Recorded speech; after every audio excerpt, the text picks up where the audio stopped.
Oi, eu sou a Ingrid, eu sou psicóloga e hoje eu vim falar um pouquinho sobre o mal-estar da nossa sociedade, que é o não sofrer. Eu comecei essa leitura desse livro, mas esse vídeo não é uma resenha sobre esse livro ou qualquer outra coisa do tipo, mas é sobre um pensamento que emergiu ao iniciar a leitura desse livro, né? Então, ao ler, veio um insight, né? Um pensamento para a gente discutir um pouco sobre o mal-estar da nossa civilização atual, né? Que é a necessidade de não sofrer. Bom, o livro começa ali trazendo uma ideia, né, da época, né, das epidemias das doenças bacterianas e que essas doenças bacterianas atualmente podem ser combatidas, né, a partir do surgimento dos antibióticos, né. E depois o livro discorre a ideia de outras perspectivas sociais. Mas o que me indagou muito, né, é qual é o antídoto para as doenças psicológicas e para o sofrimento? Será que é possível? Será que ele existe? Né? Qual é esse antídoto? E será que precisamos combater essa nova bactéria que assombra muitas pessoas atualmente? O que se vende para gente é um mecanismo de defesa que é o não sofrer. Ela é estar anestesiado ou imune a esse sofrimento. Que a gente vive na nossa sociedade ideias de se estar imune, né, ao sofrimento. E aí volto de novo para a pergunta, elaborando ela novamente, né? Será que existe uma solução real para o sofrimento? Aí a gente pode pensar em perdas, a gente pode pensar em frustração, realizações não alcançadas, amores não vividos, expectativas não cumpridas, e dentre outras coisas semelhantes. E aí a gente vai entender pela linha da psicanálise, né, que o sofrimento é uma experiência psíquica extremamente necessária, que mesmo a gente evitando sofrer, a gente sofre evitando esse sofrimento. Então, pensando pela psicanálise, o sofrimento é uma experiência psíquica necessária para nós e para nosso amadurecimento e desenvolvimento emocional, que mesmo evitando, a gente ainda encontra. É na tentativa do não sofrer e do não sentir que se instala um outro sofrimento, do qual é nomeado com muitos nomes, muitas nomenclaturas, atualmente na nossa sociedade. Nome esse que rotula, paralisa e impede muitas pessoas. O que nos leva a pensar e a entender que o sofrimento é inevitável, né? É na tentativa de evitá-lo que se encontra o sofrimento e ele se instala de uma outra maneira na nossa vida. E a gente evita falar disso. A gente evita compreender e lidar com o sofrimento, que é nesse ato de lidar, compreender, entender o sofrimento, que a gente elabora a própria vida. E em uma sociedade com tantas opções de consumo, né? E a gente não está falando de mercadorias em si, elas também entram, mas são consumos de anestésicos para o sofrimento, né? Consumos de pessoas, de sociedades, de ideais, de personalidades, né? É um consumo de opções que eu posso pular para não sofrer e encontrar em uma dessas opções o ideal que não me leva a um sofrimento, é nesses múltiplos estímulos que a gente não consegue dar atenção, dar afeto, escolher, compreender aquilo que tem a ver realmente com quem somos.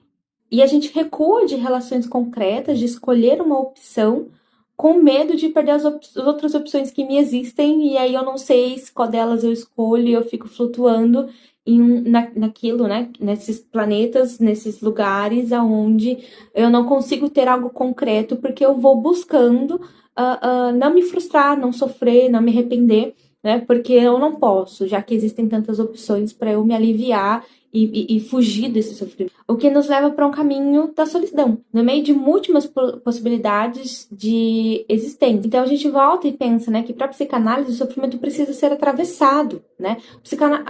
O sofrimento não é uma coisa que a gente precisa estar nele, a gente precisa atravessá-lo, né? Então a ideia do sofrer, né, tá ligado a uma travessia daquilo, né? Uma compreensão daquilo, um entendimento do que é isso, né? É falar sobre essa questão, senão a gente instala um sintoma, né? A gente continua sofrendo. E a gente sofre na nossa sociedade uma epidemia de positividade. É como um fetiche impossível de ser alcançado, né? Então é aquela coisa muito fantasiosa, um fetiche do ideal dessa positividade que precisa ser alcançado o tempo todo. E essa é a ideia, né? Uma positividade impossível, ou seja, uma felicidade impossível de ser alcançada, mas que a gente insiste em buscá-la. E é nisso que, de fato, não atravessar o sofrimento, não compreender esse sofrimento, que a gente realmente não vai conseguir viver o lado bom, ser e sentir o lado bom positivo da vida. Porque a vida tem seu lado positivo, mas não é esse lado positivo que é vendido pra gente como uma solução que anula, imune, né? Quase um antibiótico, né?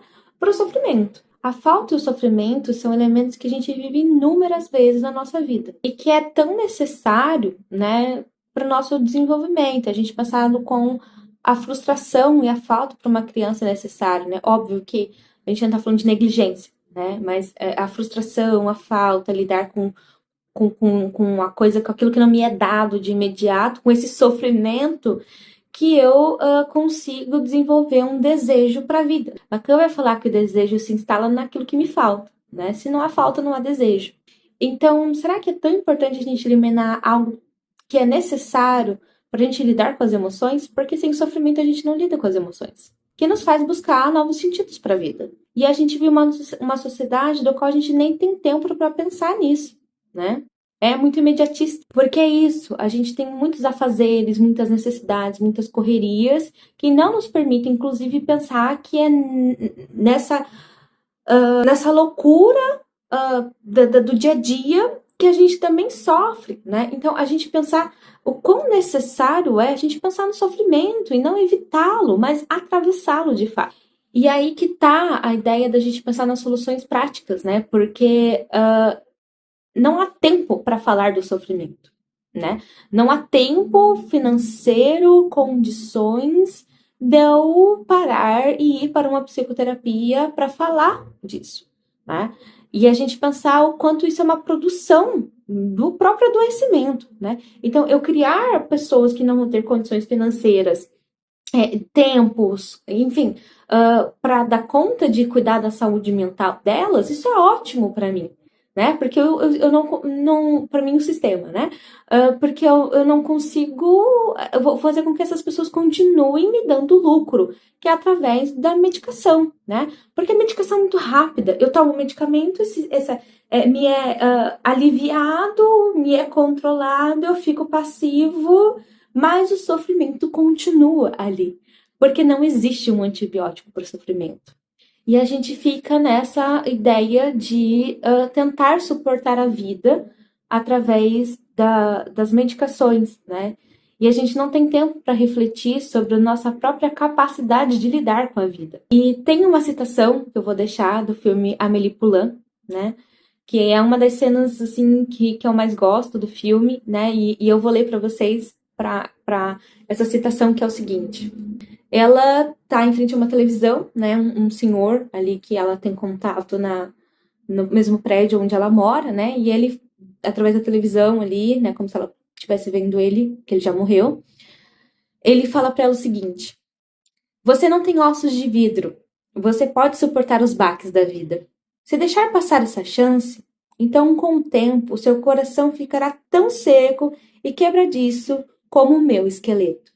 Essa citação nos mostra que, ao tentar evitar algo, né, então eu acho que ela só reafirma o que eu já disse aqui no vídeo, que é nessa tentativa da gente se fragilizar para a vida e não ter a capacidade de entender que nós somos capazes de suportar os baques da vida e atravessá-los, que essa consequência sintomática do sofrimento vem. O coração ficará tão seco quanto os ossos do esqueleto dele, que, né, no filme ele já morreu. Então, é muito poético, muito profundo, né? Mas essa ideia do coração seco, né, que vai ficar seco na tentativa de evitar a vida, é essa ideia do nosso desejo, da gente morrer enquanto sujeito, né? A gente continua vivo no sentido fisiológico, biológico, mas a gente morre como sujeito para a sociedade porque a gente vai ficando seco para a vida, né? Então, é a gente pensar nessa tentativa de não enfrentar a vida, né, de não enfrentar e não atravessar o sofrimento, nos tem uma consequência, né? Que é estar seco para a nossa própria singularidade, para o nosso próprio sentido e para o nosso próprio desejo enquanto indivíduos. E aí a gente volta para fechar o vídeo, né? A pergunta: será que existe uma real solução para evitar o sofrimento?